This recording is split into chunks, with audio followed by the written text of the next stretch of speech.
Okay, so ngayon ay gagawa tayo ng cabbage juice. So meron tayo ditong cabbage. Ito ay pre-soaked sa ng 15 minutes sa tubig na may asin. Yan, so cabbage, tapos haluan ko ng konting carrots, baka kaiba ang ang lasa. Kaya haluan ko muna ng konting carrots, Tapos ito ay maganda daw ito sa ulcer. Kaya subukan natin.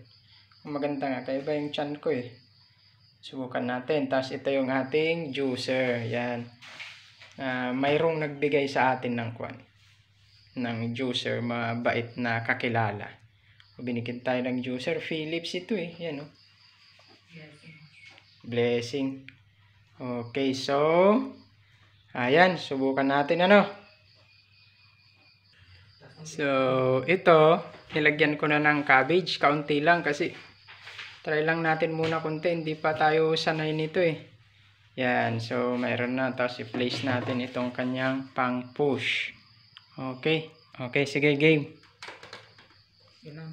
Ay, okay, wala pa, ulit. Okay, sige, start. Tingnan natin.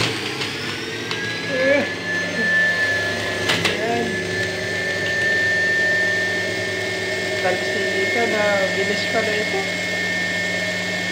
Okay, hop.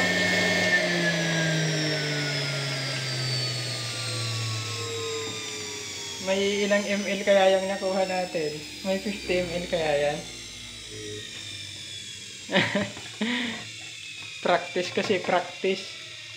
Ito, dagdagan natin.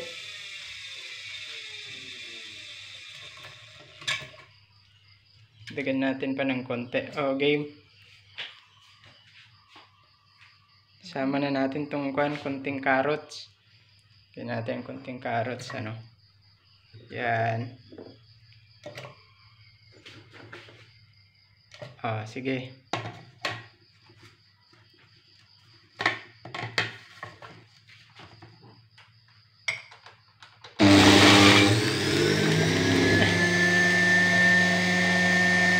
Bilis pala nito. Saglit lang yan. Galing. Napuswit eh. Napuswit. O yan. Tingnan natin kung nakuha natin. Yan o. Ito yung ating nakuha. May konting carrots at may konting repolyo. O yan siya. Yan. Okay, so try muna natin ng ganyan lang kaunti para subukan natin kung anong lasa. So iinumin ko na ito. Okay. Yan.